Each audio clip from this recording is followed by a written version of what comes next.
All right, welcome back, everybody. We are back. It looks like I'm not wearing a shirt. I promise I'm wearing a shirt. It's just also skin colored. We're back for part 2 of making bread. So I hope you guys have been turning your bread every 30 minutes. Let's pull it out of its resting spot. Get it ready. There's my bread. Put it over here so you guys can see the work surface that I am working on. Over here. We're going to make cookies too. So I hope you guys pulled out your butter for it to soften and your egg for it to get to room temperature. We'll get there. I'm going to tilt my camera down so you can see the surface that we're working with. Oh boy. Do I have enough space? I have enough space. We're fine. We're going to dump flour directly on our counters. I know it's scary, but we can do it. Don't you worry. This is the work surface that we're going to press.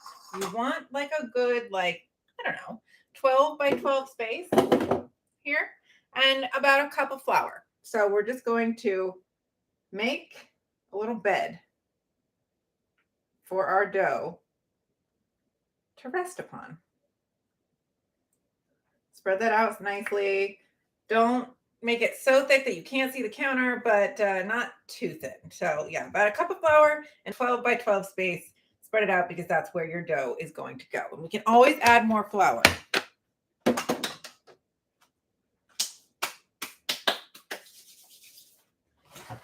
Now, this is what my dough looks like now. You can tell that it's a little bit risen from what we started with in the oven. And yeah, this is what your dough should look like. If it doesn't look like this yet, it should have doubled in size from what it first started at. So if it doesn't look like this, give it a little more time. Do a couple more turns. But for me, we're ready. We're doing it. So I like to separate the dough so it doesn't stick on the edges so I can pour it out onto my surface better. And again, we just want to not tear the inside of that ball that we have been forming. So dump it out right onto your work surface. And then we're going to wash our bowls after this as well because we're going to reuse them for this to sit and proof. Okay, where's my instructions? So you're going to flip it at this point onto itself. And now this is our seam. We just created a seam and you're going to rotate it so the seam is down. Get out of my way. Tuck the bottom under and shape it into a ball. So you can do this with your hands or you can do this with a bench scraper. So basically it's a scooping motion underneath. You're going to take the edge and scoop it underneath and turn until you start to have a little ball. And you want to make sure you're not going too hard because you don't want to pop all those air bubbles. You just want to gently scoop and lift and turn. So I'm going under, scoop, turn, and I'm going to keep doing that until I get a little ball. It's not going to be a perfect round little ball, but you want to start seeing the top. You're going to start seeing some thinning on the top and those air bubbles rise to the surface. Once you get there, you're good. So this is about done. We're about good. And you really want to get that tuck underneath on scoop on both sides because that's what's going to hold its shape. You're tucking it in up into itself. This is going to be important for the next step because we're going to put it in a proofing basket upside down. So it has to kind of have that stick to itself on the bottom to hold its shape into a ball at that stage. So once we've gotten here, we're going to let this sit on the counter for 20 minutes, okay? 20 to 30 minutes. And it's going to relax into kind of a pancake shape. Now, after this, if it is too flat and pancakey, we can shape it again before we put it in a proofing basket. But this is This is what it should look like at the end of this. So cover it back up. Pew.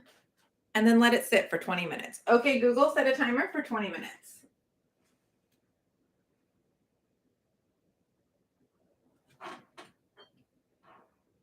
Okay, Google, set a timer for 20 minutes.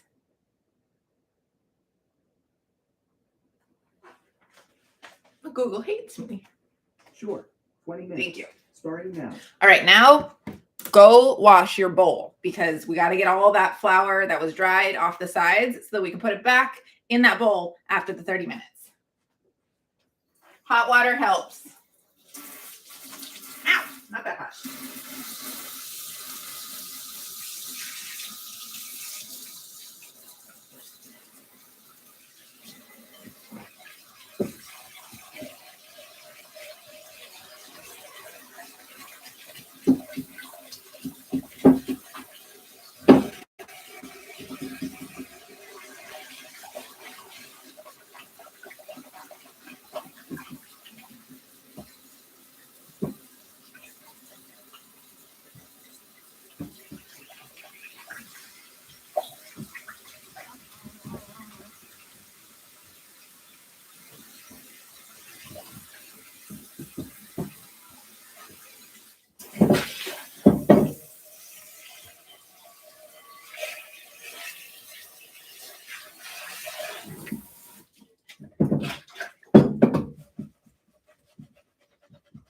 Some of this stuff really gets crusted onto the side and is a pain in the butt to get off.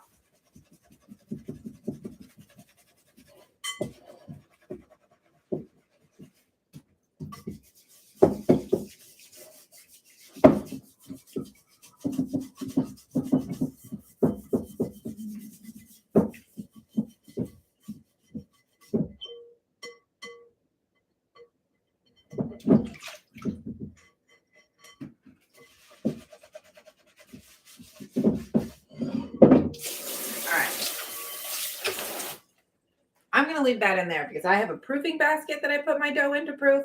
But if you did wash your bowl, make sure you dry it out right now. And now we wait. Now we wait another 20 minutes.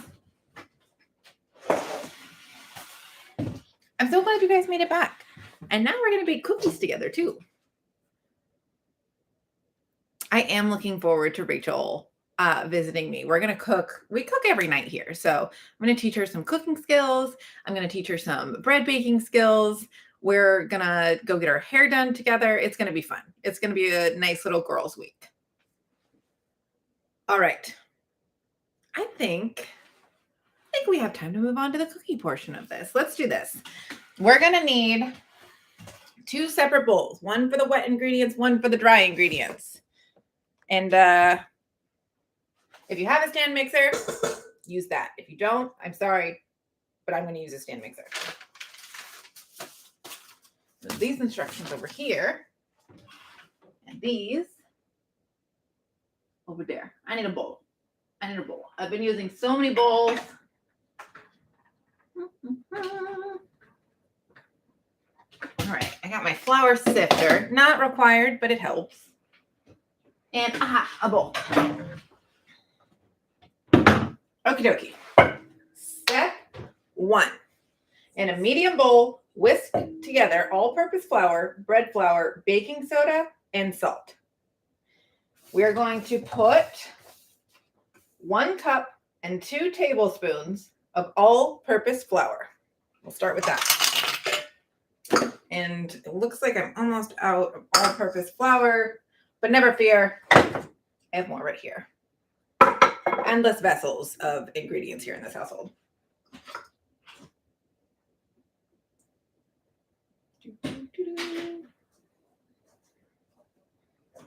And it does say spooned in. So if you're scooping your flour out, it's going to pack down in there and give you a little bit more than you want. So just keep that in mind. You want to pour it into the vessel or scoop it in with a spoon to get the right measurement. So 1 cup and 2 tablespoons. For the tablespoons, it's not that big a deal. So I'm just going to scoop this out. Look at this. This was the quite possibly the best amount of flour for this recipe. You can't have a more perfect ratio of flour left over. Okay. Come in. Come in. Come in. Come in. Go. Go. Too much. Too much. Good enough. All right. Now I got to wash that because it's empty, but we'll refill it later. Now we're going to add in the bread flour. We got 1 cup of bread flour. Same thing, scooped it or spooned into your measuring cup. So I'm just going to do this. And I have really weird measuring cups that the line is like halfway down in the cup, which is very annoying because it makes it so I can't level it. I need to get new measuring spoons. And also there's a difference. I just recently learned this. There's a difference in wet and dry measurement scoops. I still don't know what the difference is, but apparently there is a difference. Now we got 1 teaspoon of baking soda. Baking soda. I only have a half teaspoon on here, so we're just going to do 2 half teaspoons. Level it. 1, 2. And 3/4 of a teaspoon of salt. All right, I'll figure this out. We're eyeballing. You're not supposed to eyeball with baking, but here we are. So half. And then like a little bit more than half. Okay. Good enough. Now we're going to whisk that together with the whisk that I just washed. That's still wet that I need to dry.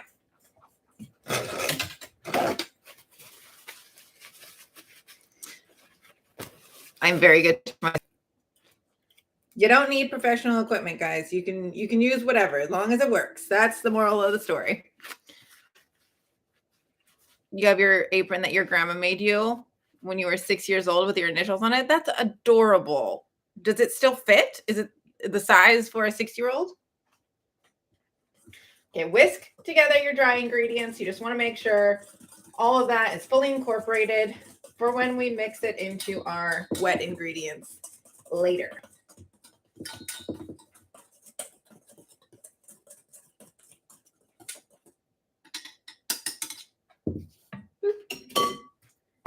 Okay, now we're going to take the paddle attachment. Bada bing, bada boom. But throw these away or something. I don't know.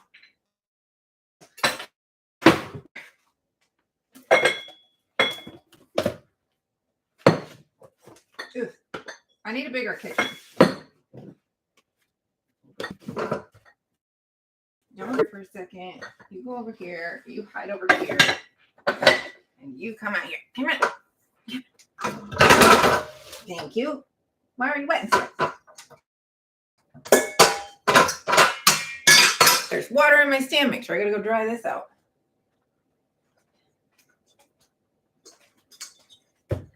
Paper towel.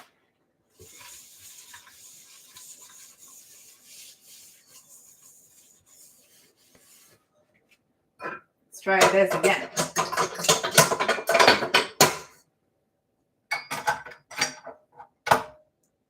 Okay. We're going to take our cup of softened butter and we're going to put it in here and cream it with the sugar. Okay. Step 1, put butter in stand mixer. Thank you.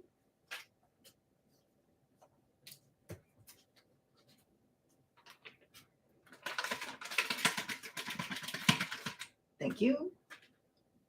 Oh, my nose itches and now I gotta wash my hands.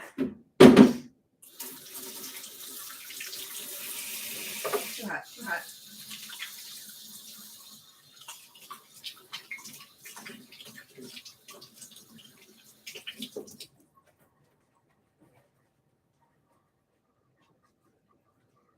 All right. So, 1 cup butter softened in here. Now we have 3/4 cup brown sugar. And this one, unlike the flour, we're going to pack it in here. This is a 1/4 cup, so I need 3 of these. So we're just going to pack in that brown sugar, level it off, throw that in there. 1,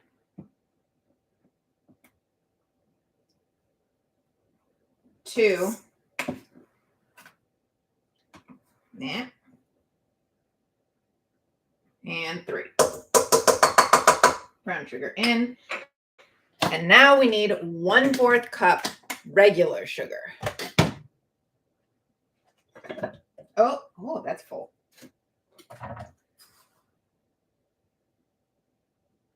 So 3/4 cup brown sugar, 1/4 cup regular sugar. Now we're going to cream this together for 3 to 4 minutes.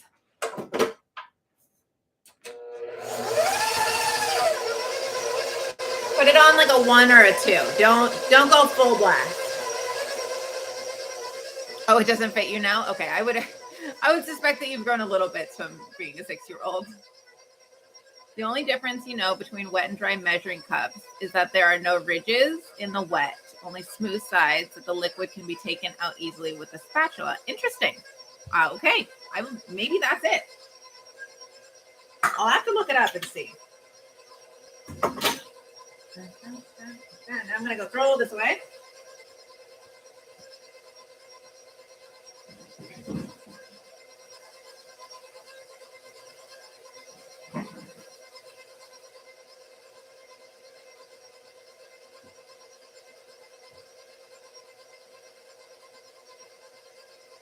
We've still got 7 to 15 minutes left on our bread, so it's still sitting, it's still resting, it's still having a great time.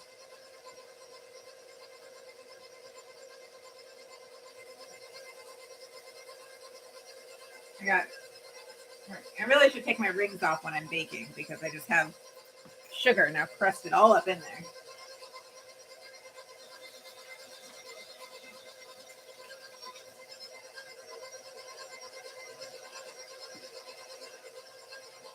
All right, so that's creaming. I'm going to turn it up a little bit. We want it to look light and fluffy, and I'll show you what that looks like when we're done with it. But next, we're going to be adding 1 egg that came to room temperature and 1.5 teaspoons of vanilla extract. I know I have imitation vanilla extract. It's fine.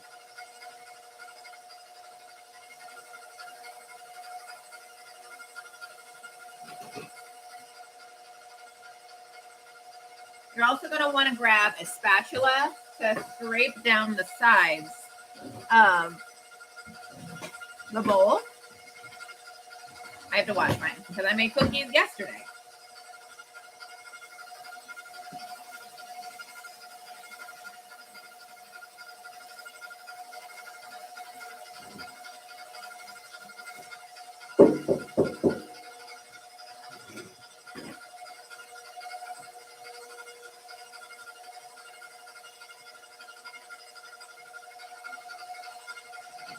Also, fun fact, did anybody know that this is not called a spatula? It's called a slotted turner. That is the official name for it. That still kind of upsets me. This is a spatula. This is a slotted turner. Who came up with that name?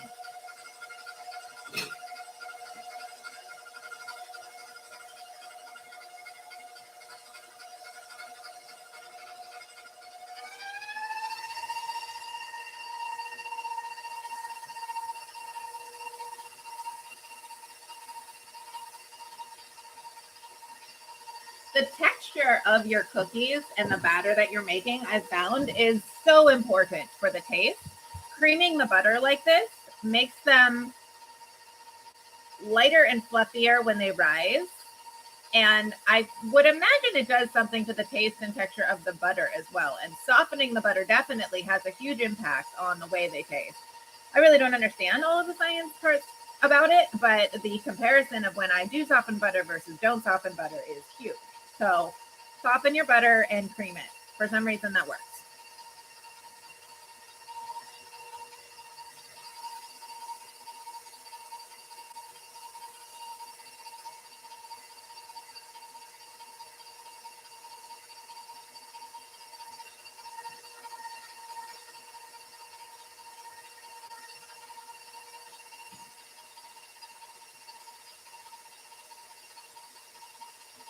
We're almost there. We've got another like 30, 40 seconds left.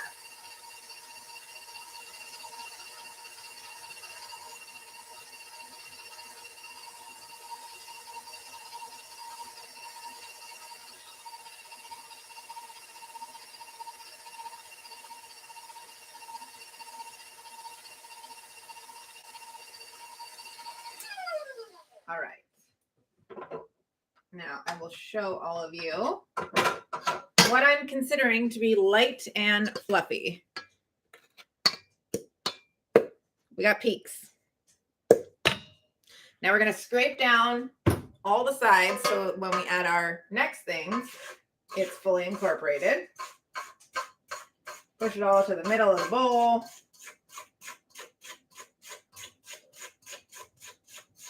And then also I like to get it off of the paddle just to make sure we're fully mixed in. Doop, doop, doop.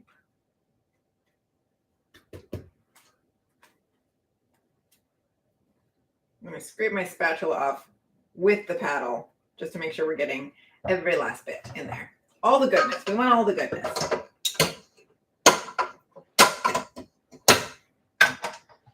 Paddle back on. Now we're going to add 1 egg, room temperature, and 1.5 teaspoons of vanilla extract. Right? Yeah. Go, egg, go.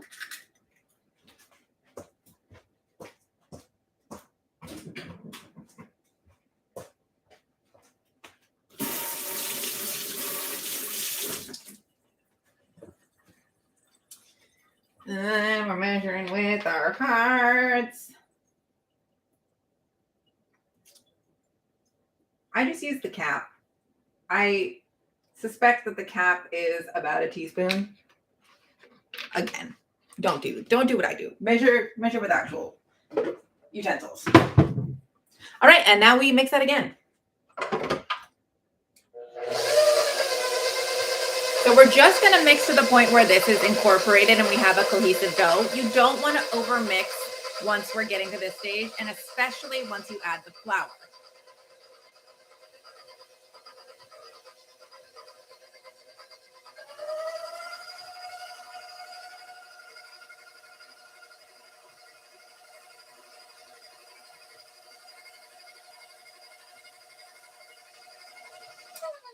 All right, now we're going to scrape down the sides again just to make sure all of that egg and vanilla are going to get mixed in when we put our flour in. Boop, boop. Get off the paddle.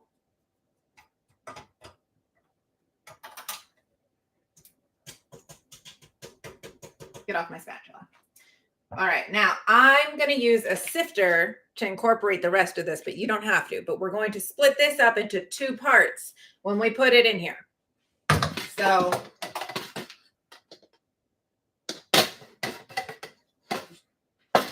I'm going to take it off. Actually, I think I can just lower it. Yeah, there we go. So you want to put half of your flour mixture in.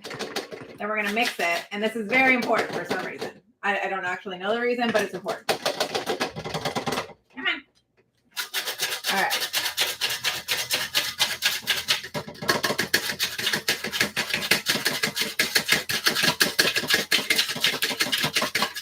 You can get a lot of aggression out with baking.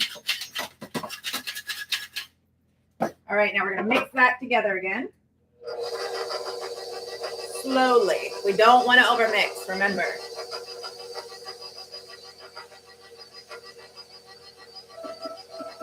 Okay, Google, stop.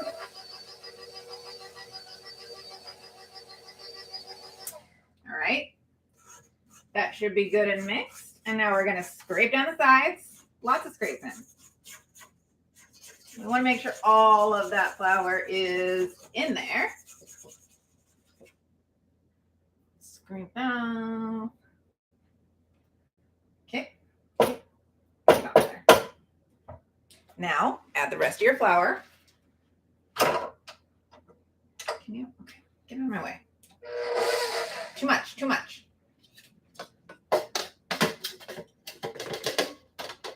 Okay, you. Let's just nicely. Funnel.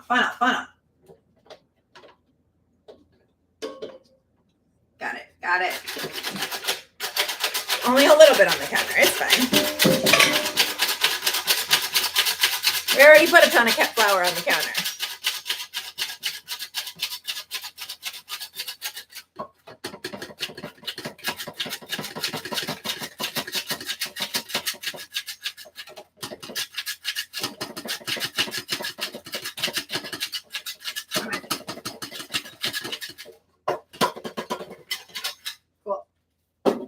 Now, final mixing. Make sure we don't over mix it.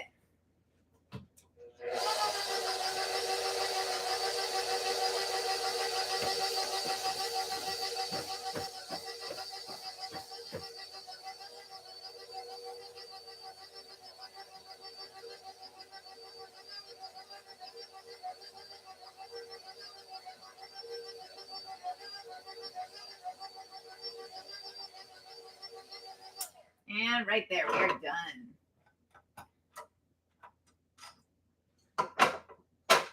And just like that, we made cookie dough. Look at us. I like to do one final scrape down of the sides, and then we're going to add our chocolate chips in.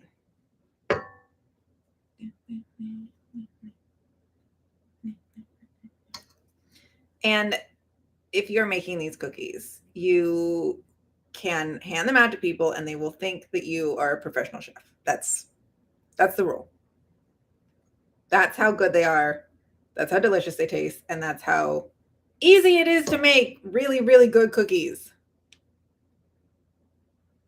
I literally make these for every single party or communal gathering of people, and they're gone in a flash. This makes, I don't know, I want to say like 36 cookies. And they're all gone at every single party. People cannot help themselves. And I'm sorry if you are making these for yourself, you're going to eat all of them and you're going to have a tummy ache because of how good they are. But it's going to be worth it. Trust me. All right. Get in there. Okay. Scrape down sides.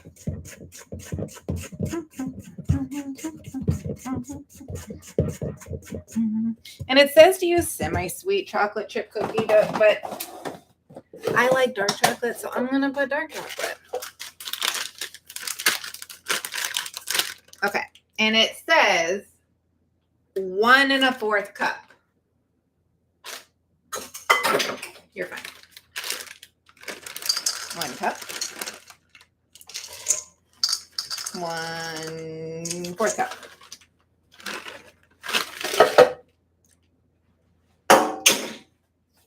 And then you just mix this together. Not too much. You just want to get the chocolate chips well coated and incorporated in your cookie dough. I did make a batch yesterday with like way too many chocolate chips in it, and it did make them a little bit messier. They were still delicious though. You can't go wrong with cookies and chocolate chips. Whatever you're making, you seem confident. 100%. I've made these cookies 4 times now, and they are delicious. Okay. Now, the most critical step, you have to chill this for at least 3 hours. So you're going to put this, cover it with something, throw it in the fridge for 3 hours or overnight. It can go up to 12 hours before you bake them. When you're baking them, you're going to bake them for 8.5 to 9.5 minutes, and then pull them out, let them cool, and then enjoy your delicious little cookies. I need a smaller bowl. Oh no. Will you fit in here? We're gonna try it.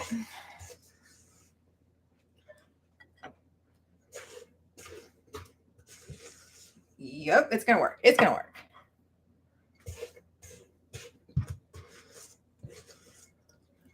Look at that cookie dough.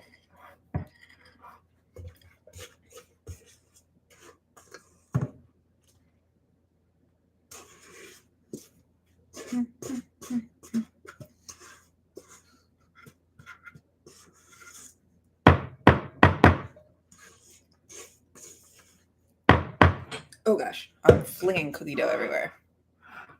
All right, I'm just gonna go cover this up, toss it in the fridge, and by the time my bread is done proofing, my cookies will be ready to bake. Look at that. And then I am all set and ready to go to my cousin's house tomorrow.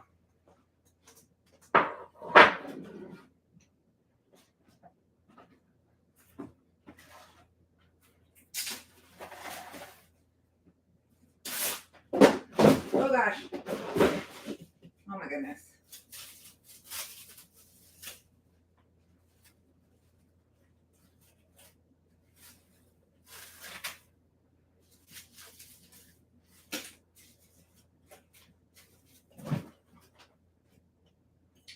Oh no, there's no room in my fridge.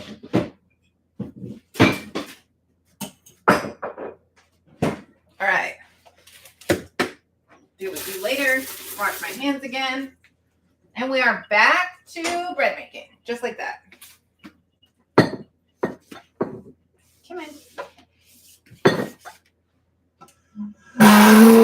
Oh, one last thing. For the cookies, you're going to bake them on 350 for 8.5 to 9 minutes. I always forget that you have to do like temperature. You have to tell people what temperature to cook things at. That's the one thing I miss. Look at our bread. Look how she is still in a nice little ball.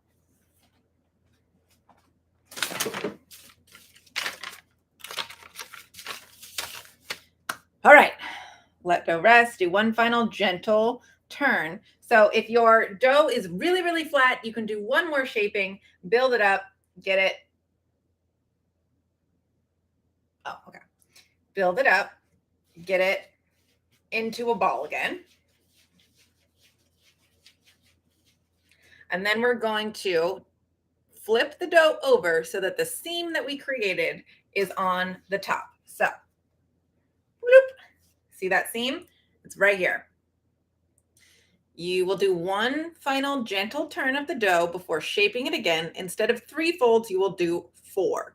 If your dough is a clock, take the 12 o'clock. Okay, so here we go. Last turn. We want to be really, really gentle with this because we don't want it ripping or tearing. Now the integrity of our dough is the most important. So that's one turn. Flip it over on itself. Take your dough, stretch it out, let it kind of fall. Flip it towards yourself. Turn it a little bit again. And now that seam that we created here, we want that to fold over on itself. And then one final one. This is the hardest one. Gotta let it stretch out, wiggle it a little bit, and then fold. So now we got this beautiful seam at the top. Let your dough rest for 1 minute. If you're using a proofing basket, okay. Stretch it up, do the same, take one, fold over, okay. Stay. And now you're gonna see all these little air bubbles and pockets. Those are great, that's exactly what you want. So just kind of hold it in this shape. You want it to try and like stay. Now, take your bowl that you are using as your proofing basket. And it can be the one that we mixed earlier that we washed. It can be an actual proofing basket like this. It can be a new bowl. I don't mind. Okay. You get to pick. You get to pick whatever bowl you want. But you're going to flour it. Because you don't want your dough to stick to the inside of your bowl when it's rising. I like the proofing basket because it kind of has these ridges so you don't get too much flour in there and it just evenly distributes it, but you don't need one by any means necessary. You can even put, if you're worried, if your bowl isn't really, if the flour isn't sticking to the sides of your bowl, you can put a kitchen towel in there and flour that and put your bread on that.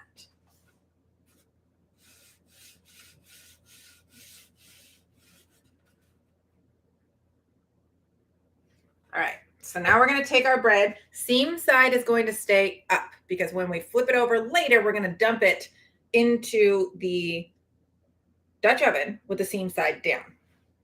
So we're going to take our bread gently, lift it up, and then bloop, place it gently in the proofing basket.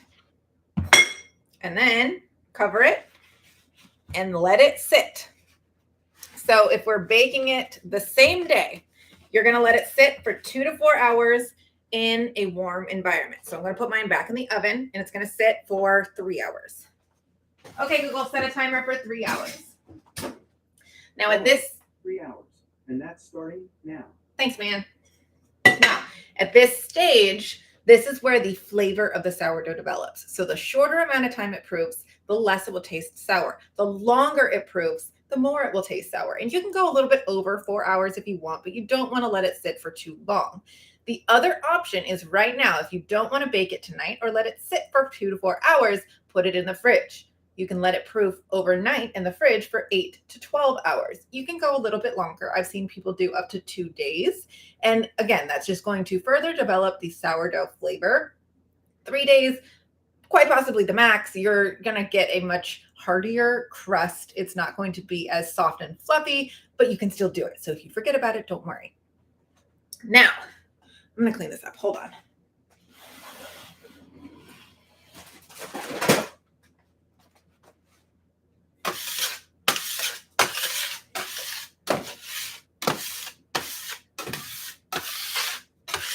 This is that little bench scraper that you could use to shape your dough.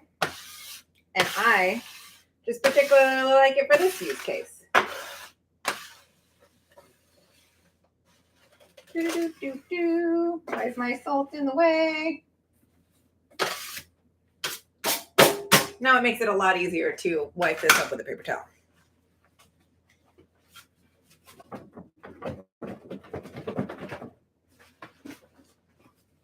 So let's talk about baking.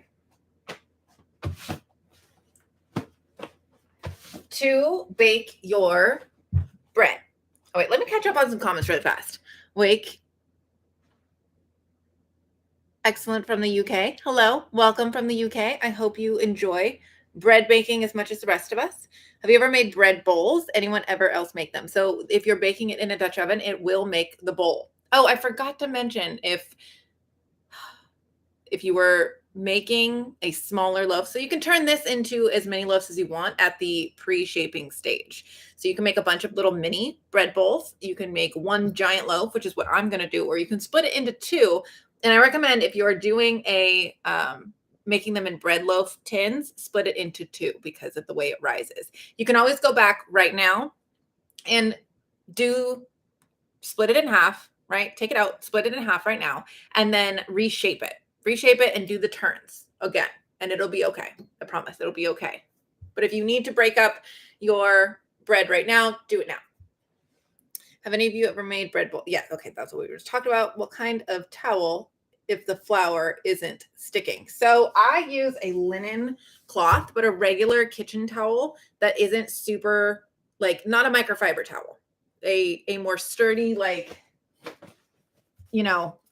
woven kitchen towel that doesn't have a lot of fibers. Let me see if I have another example. Paper towels also might work because they're not super fibrous. You just don't want those like hairs falling off of your towel and getting on your bread. Muslin. I don't know what muslin is. Is that the cheesecloth? That might work, but just make sure you're flouring it enough that it just won't stick to it, but it might get that nice like texture from the muslin as it proofs in it. So that would be interesting to see if it worked. Baking. Yes, let's talk about baking. So you're going to bake your bread for a total of 40 minutes approximately, and at 450 degrees. Now, my oven does not reach the temperature correctly, so I have to have an oven thermometer. And that is going to be key because I underbaked my bread for so long when I first started because it wasn't reaching the temperature that I needed. But you're going to preheat your oven at 500 degrees so that it gets up to the temperature that you need. And you're going to preheat your Dutch oven in the oven so that when you're putting your bread in, it's already heated up and ready to go. So preheat your oven at 500 with the Dutch oven in it. Take the Dutch oven out, reset to 450 degrees. Put your bread in the Dutch oven on a piece of parchment, and then take an ice cube and put it on in between the parchment and the Dutch oven. And then cover it and put it in the oven for 20 minutes. You're going to cook for 20 minutes on 450 and then take the cover off. So after 20 minutes, you're removing the lid of your Dutch oven or your bread thingies, bread pans, and then leaving it cook for another 20 minutes. Now, this is where it can cook a little bit longer. If you're seeing the crust isn't quite developing, you want it to be that kind of golden brown, but not too golden brown. So about 20 minutes. Sometimes I do a little bit over. If you're seeing that your bread is not quite getting that crispy brown yet, leave it in because it'll be undercooked inside and kind of gross, but it's okay. It'll still taste like sourdough. Let's talk about scoring. That's the next thing. So this is called a scoring knife. You don't need a scoring knife to score. You can use a regular knife. It just needs to be sharp enough to slice through. So after it's done proofing, whatever stage you do, depending on the, out of the fridge or just sitting on the counter, you can score it when you put it into your Dutch oven. Right before you bake it, put it in your Dutch oven, score some pretty little lines on your bread. And you can Google pictures for inspiration. You can make flowers, you can make letters, you can write something in your bread. That's all very complex and I still can't do it. But the basic one is starting at the top. Imagine this is my bread, right? Start at the top, do a curve down the side, and then curve down the other one. That's it. You scored your bread. And don't cut yourself with this because this is very sharp and I already cut myself with it once. But that's it. We did it. We made bread. I am very excited about all of this. More bread baking, more cookie baking, more cooking together. Definitely leave me recommendations on what we want to make. Cinnamon raisin bread, I think, was one that I got. Cinnamon rolls, absolutely delicious. We'll definitely be doing those. I bookmarked a bunch of other breads that we don't need to spend 7 hours proofing. So a lot easier than sourdough, and you just need active yeast instead of a full starter that takes a lot of time to nurture, culture, take care of, and is pretty labor intensive. Speaking of that, if you're wondering how to feed your starter, I know I mentioned it before, but you take 50 grams of your starter, take 100 grams of flour and 100 grams of warm water. You don't want it to be cold water. You don't want it to be hot water and not tap water. You want this to be distilled water. Even filtered water does not really get out all of the chemicals from our tap water. So don't use that. You could kill your starter. But 50, 100, 100, mix that all together, leave it on the counter overnight the day before you bake your bread. Use parchment paper, but you're lazy and you do needs overnight bread. Oh, you want to make homemade Irish soda bread? That would be a fun one. I have a recipe for it, so we can try that. I will do a bunch of scheduling, figuring out timing and how long it takes to make the items in question. So we're not staying up until midnight because I decided to start a live at 5 p.m. So I will do all of those and you can bookmark it, and I will make sure to put the ingredients list in the description and try to pin a comment if there is anything required for making the next thing that we have.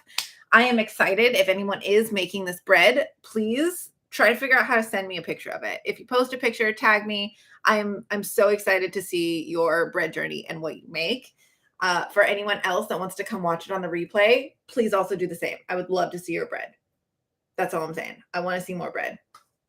I appreciate all of you. If you have any questions, you can send me a message on Instagram.